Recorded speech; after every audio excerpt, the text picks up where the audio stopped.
Hi there, it's Tyler from Nelly Security. Today we are going to look at some smart events on our UniView motorized lens security cameras.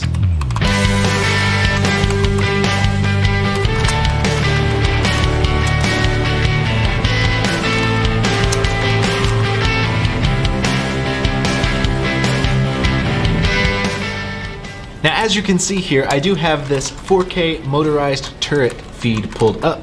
We took a look at this web interface in the previous video, but today we are going to go ahead and jump into setup and set up some smart events. Now the first setting I want to show you is in this local parameters menu here. As you can see, I have this untriggered target enabled under this intelligent mark section. Now I have this enabled so that we'll be able to see the live event overlays on the live screen, which we'll see here in a little bit. Now let's jump into this storage menu.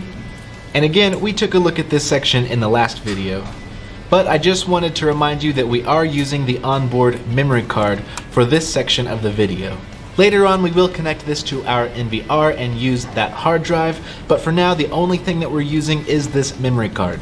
If you haven't already, go ahead and format this card and make sure that the check mark next to enable is checked. Now one more setting I want us to check before we move forward is our snapshot settings. Now we can find this under video and audio and snapshot.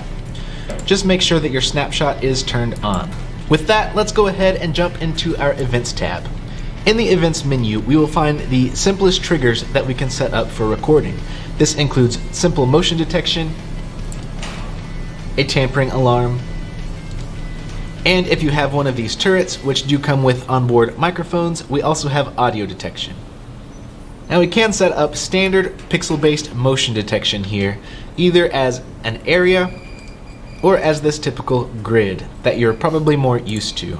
We can click and drag over the grid to either select or deselect parts of the image, or under area we can simply draw boxes to drag around the screen. Now as you can see, I've set up these two areas. Area 1 focusing here only on our parking lot, and Area 2 is drawn around this road. Now as I highlight each area, this little graph appears that shows us exactly how much movement is happening within that area. You can see that there's really nothing happening in Area 1, but if I click on Area 2, as the cars drive by, we do see these little lines start to populate across the graph. That line indicates how big the object is that's moving on the screen. So I can go ahead and change this object size from small to large, and as I do, you'll see that horizontal line move upwards across the screen. Now we can see that these lines, signifying the cars moving on the screen, are now grayed out. That's because these objects are now too small to trigger the motion detection alarm. As I bring this line back down, we can see that the lines are colored again, letting us know that they do surpass that threshold. This is a very convenient and visual way to edit your simple motion detection. Now we're going to hop into trigger actions. You can choose either to send a recording to edge storage or an image to edge storage. We're going to go ahead and do both just for demonstration purposes, and click save. If you only want this event to take place during a certain time of day, you can click on plan and adjust the schedule accordingly. We'll also go ahead here and set up an audio detection event. We can either set this up to detect sudden rises in audio, sudden falls in audio, sudden change in general, or to detect audio above a certain threshold. We'll go ahead and set this to sudden rises. Now we can see this graph populating of our audio, which is pretty much maxing out right now.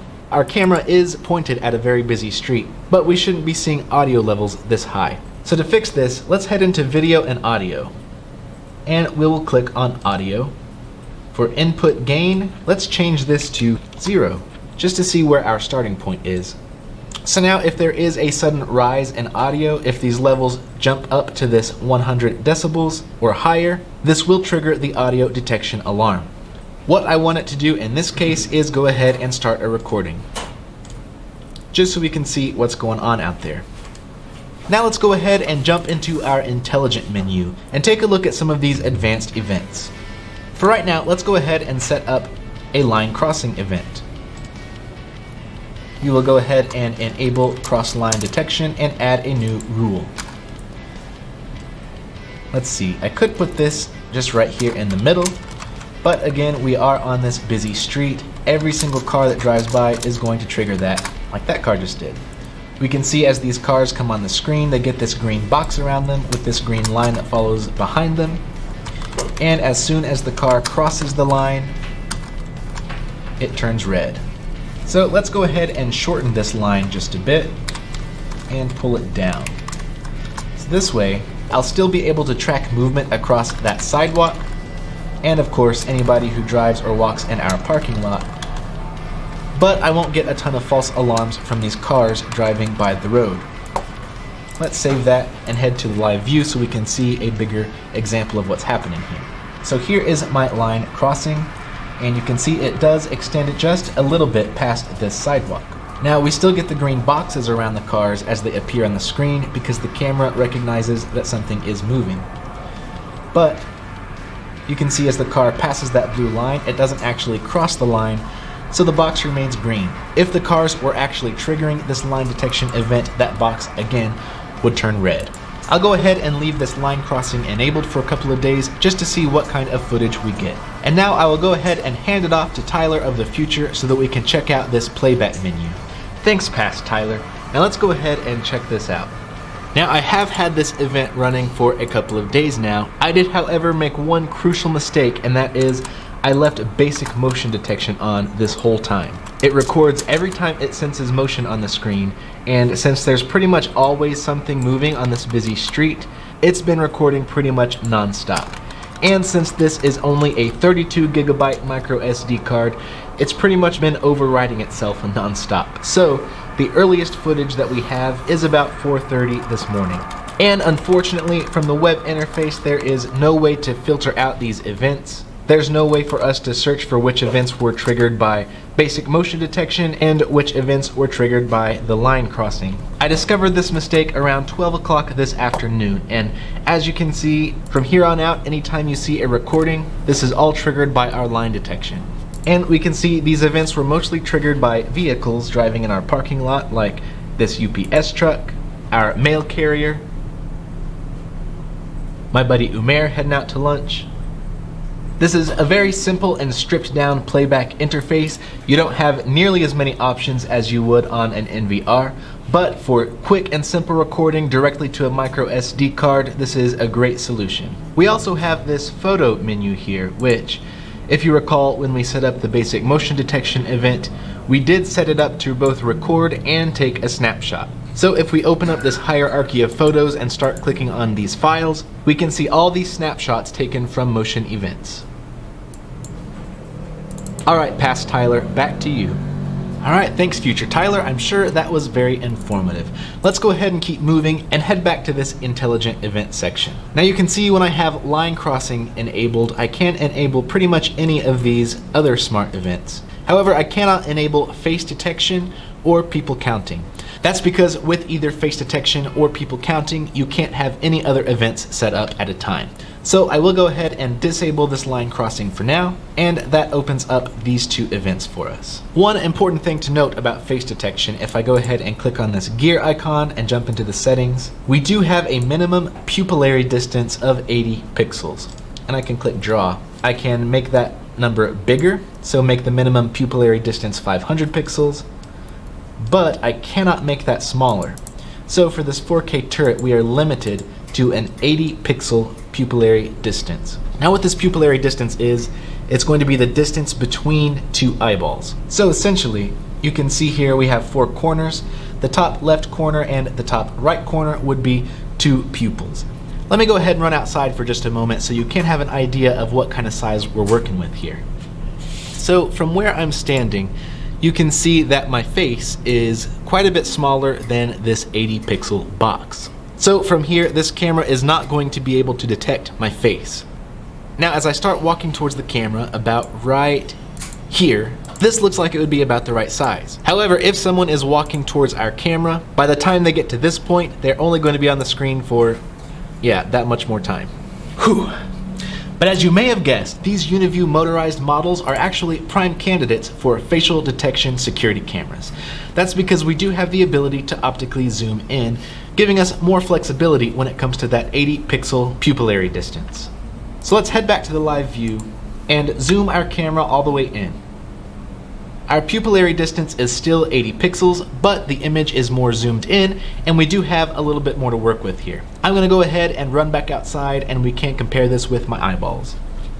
Alright, so now we are zoomed in. My face is clearly a lot bigger here, but my eyes still are not 80 pixels apart. And again, as I start walking toward the camera, right about here is what my pupillary distance needs to be.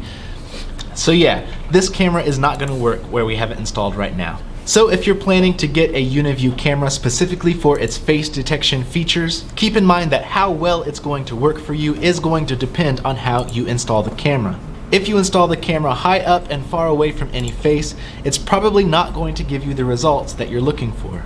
Instead, you may consider installing your camera lower down, maybe even at eye level. Again, with these motorized lens cameras, you don't have to get it super close to your intended target because you can take advantage of that awesome zoom. So now, in order to set up and test out these facial detection features, we're going to hop off of this 4K motorized turret and jump onto our 4 megapixel motorized bullet, which I currently have set up in our warehouse. As you can see, I have this 16 channel NVR set up behind me with 2 camera feeds pulled up. First, I have our 4K turret from the parking lot. I also have this 4 megapixel motorized bullet, which is set up in our warehouse. From this live view on the NVR, I can control the zoom through the PTZ controls. I can zoom all the way in, and I can zoom all the way out. There is a ton more to go over about these UniView NVRs, but that's a video for another day. Let's go ahead and jump back into this face detection setup. To do this, I'm going to head into the menu and VCA. I'm going to select D2, which is our motorized bullet, and make sure that Save VCA Images is enabled. Now I'm going to jump into face detection. We can either leave this set up for the whole screen or draw a specific area by clicking Specify Area. For trigger actions, we're going to enable recording on channel D2, and our face detection should be good to go. I'm going to go ahead and jump into the warehouse, walk past this camera a couple of times, and see if we can trigger a couple of face detection events.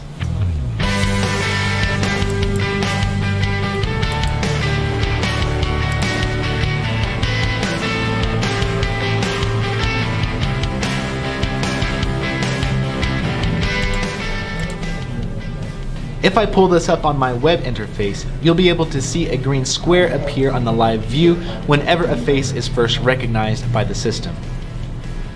Now we're going to head to the menu and to VCA Search.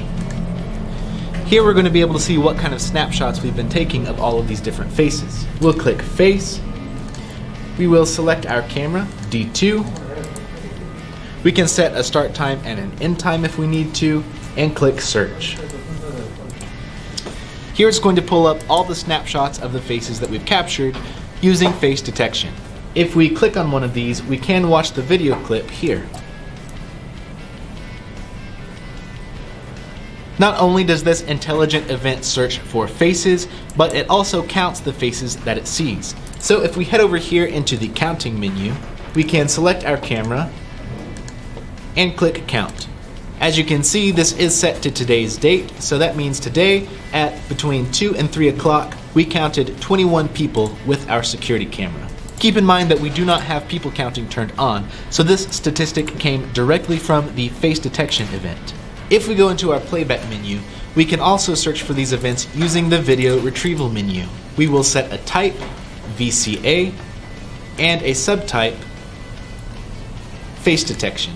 Select our camera and click Search.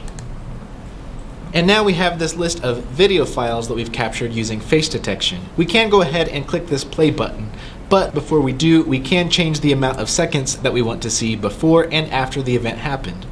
I'll change this to just 5 seconds before, and click play.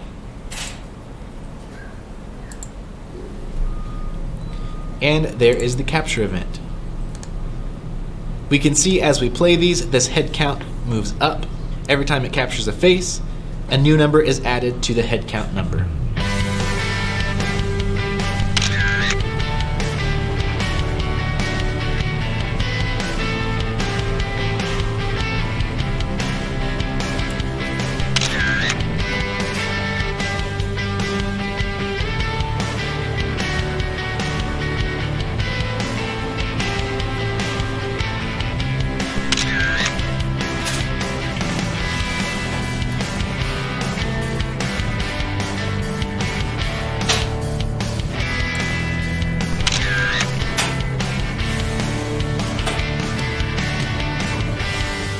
Well, that's it for this video and for this series focusing on the UniView motorized lens security cameras.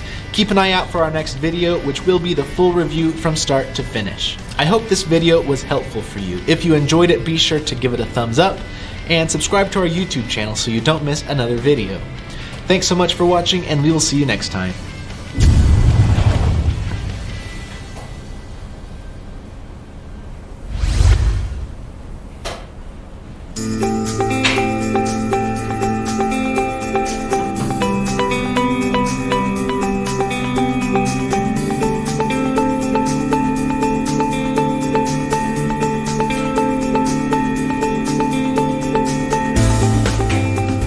Hi everyone out there, John Bruno, Fiber Instrument Sales and Fiber Instrument Sales University, or like we say FISU, right?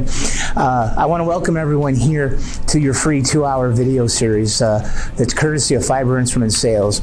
I've really enjoyed teaching over the years. I've been doing this for 24 years and I've taught over 24,000 technicians in the field from every walk of life and every different fiber optic field that we could think of, and I've really enjoyed it all. But I thought, maybe we would put a series together here, and to create that series, this course that I've done, I've selected some videos. We have over 125 videos in our library that we filmed, and I've selected the most appropriate ones that would fit into these 14 chapters of the fiber optic topics that we have. So again, the most appropriate ones, which you're going to see some fiber optic from FIS fiber placement and some promotions during the videos. But again, really, let's concentrate on the information that you can get from this. It's an excellent learning experience, and I think you all enjoy it. To start off with, I'm going to present the very first video. It's going to be some fiber theory and some basics. We want to ground you in the basics. So every chapter is a learning on the previous chapter, and build your education up throughout the whole course. Brian will be your moderator. He's going to be walking you through and connecting you to the many interesting videos that we have set up. So sit back, appreciate the world of fiber, and I'll be revisiting you throughout. So I'll see you all real soon. See you. Hello, my name is Brian, and I will be providing key information in understanding each video presented.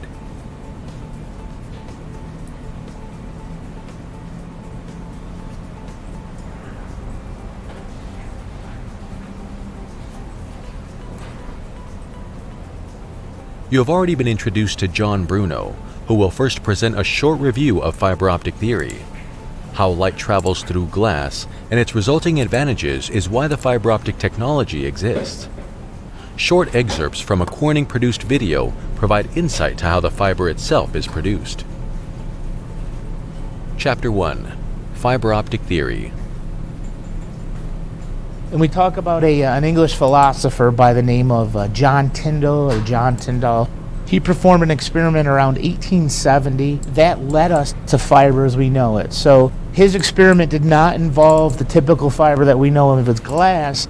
He had an experiment where filled a basin full of water, and we know that the smallest particle of light is a photon. And what he did is he shined light onto the surface of this bucket, let's say, of water. We know what happens when light reflects off of the surface of the water, right? We get the photons bouncing away as a reflection, but we also get where the photons will actually enter the water and they will bend a little bit, what we call refraction. And at this point in 1870, they all knew about refraction and reflections.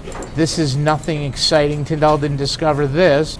But what Tyndall discovered was when he pulled a stopper from the side of the bucket, that allowed the water to obviously flow down to a lower basin. The genius of his experiment is he noticed that those photons of light that refracted into the water, they would actually continue and migrate themselves down into this lower basin. This was this whole experiment. And in 1870, not quite sure what he was going to do with it. But if we look forward to fiber optics, this is really the concept of fiber here. The water is doing what we call total internal reflections. The light will stay trapped between the barriers of the water. And we've got this from Tyndall. The difference we know is that we don't make fiber out of water. It'd be easy to make the cables, hard to splice and connectorize. So what we do is we've replaced this medium of water, and we replace it with glass. why would you choose to run fiber instead of a copper cable? There's several different advantages to running a fiber optic cable. Let's take these one at a time.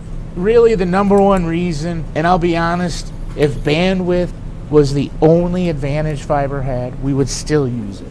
Number two, low attenuation. So you look at low attenuation, low loss, right?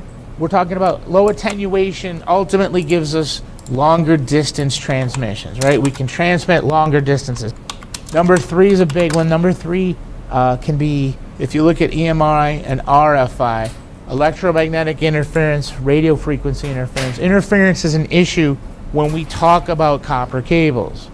Fiber is not susceptible to these outside interferences. Number four, a little more obvious, I guess, would be size and weight of the cable. Why is size and weight an advantage? Well, if you look at the size of a copper cable and a fiber optic cable, and you look at your conduits and the things that you run your fiber in, there's a fill rate. And the last one, number five, is safety and security. Okay, so now I want to talk about something we call index of refraction. Index of refraction refers to, basically we talked about light and how it's a sine wave. It refers to the speed of light through a medium. Most of us consider the speed of light, if you're watching like a scientific program, they refer to the speed of light in light years. The speed of light is not a constant number. Now, the number that we are familiar with is about 186,000 miles a second, which is about the equivalent of 300,000 kilometers a second. We always consider that the speed of light. Truth be known, that is the speed of light in a vacuum. That's the fastest anything can travel, truthfully. Einstein told us that is the theoretical maximum speed we can achieve. We've yet to prove that wrong. Index of refraction is basically equal to the speed of light in a vacuum divided into your medium. That's how we get the index of refraction value.